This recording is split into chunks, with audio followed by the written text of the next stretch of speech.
Vi imate ove magistralne poplave. Jeste, bravo, priznajemo. Hajde, ajmo drugaj, dalje. Ajmo. Slušajte nešto. Hoću da se približim taj. Tamo je konj. Ne možeš još. Možeš kočiš. Kralje uze. Možeš je kralja. Možeš noćeš se na konji. Na konji se. Na konji se. Dajica, šah, mat.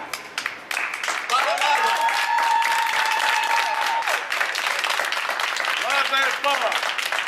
Vlada je pobjeđena. Vlada je pobjeđena. Obori kralja. Tako.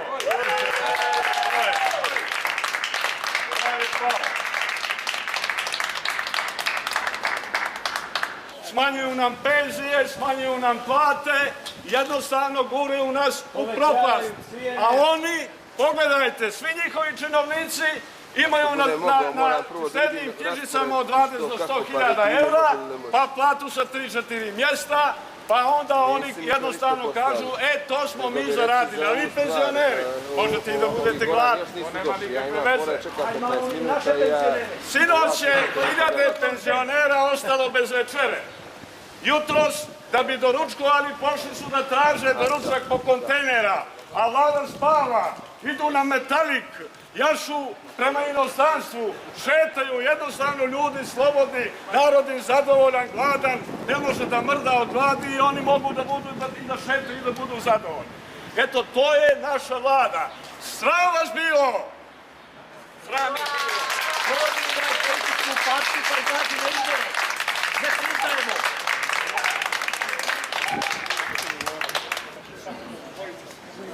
Koje je vaše mišljenje? Zašto ova vlada treba da ode? Zato što ne radi za narod, nego samo za sebe.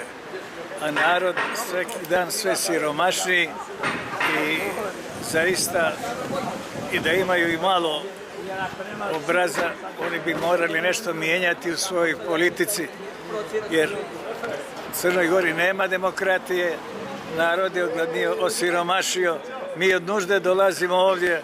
Možete misliti, ja sam 40 godina proveo u prosveti, 3 godine učitelj, 5 nastavnik, 30 godina pomoćnik direktor. Gradio sam prvog u Brčkom Banu, nikad zakasnio, ni sustao s posla, nije sam, penzija mi je 351 euro. A oni, koliko oni primaju, pored onih funkcionalnih, u svakoj od tih poslanika i tih rukovodioca u nekim upravnim odborima, šetaju se po bijelome svijetu, što će maloj Crnoj Gori toliko šeti i tako dalje i tako dalje.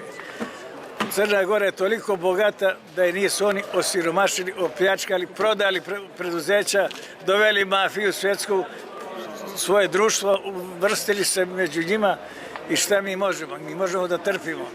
Ja nemam novca da kupim sve lijekovi koji mi trebaju, ja imam 83 godine i časno sam služio 40 godina prosveti.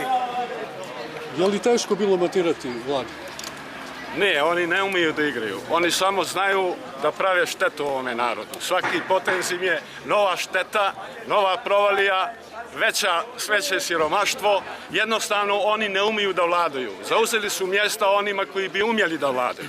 Ovom narodu trebaju ljudi od znanja, pošteni, koji neće pljačkati narod i državu.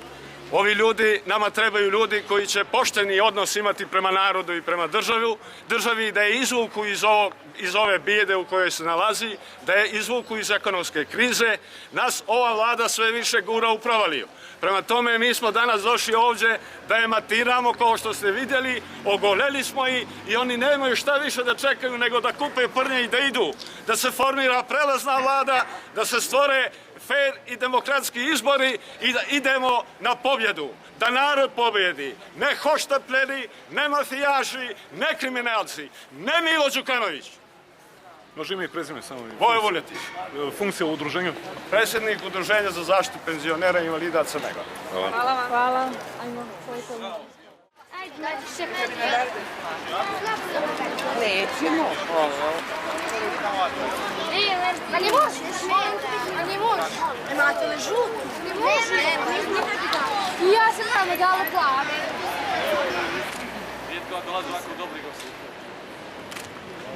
Nazdravlje, ovako se pokloni predsjednici.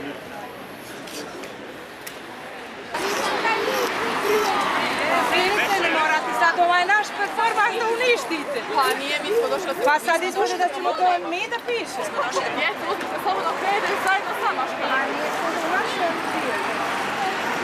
Vrijeme! Kultura ima svuda. Ajmo. Ajmo.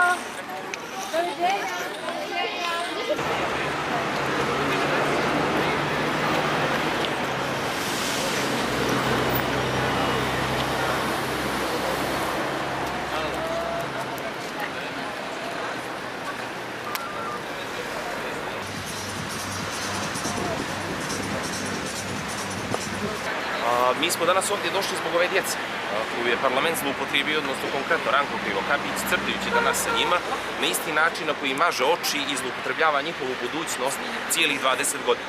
Dakle, ta djeca treba da žive, oni su ukrali svojim radom, odnosno neradom, budućnost moje generacije, budućnost onih koji su stariji od mene, ali jednostavno nije više, ne može se dozvoliti da ovoj maloj djeci koja su tu danas bila i naivno crtala sa predsjednikom parlamenta, ne može im se dozvoliti da ih njihovu budućnost ukradu, jer je za isto vrijeme da se nešto u ovoj državi promijeni i da ovi ljudi prekinu da mažu oči, počevši od najmanje djece do onih koji su najstariji.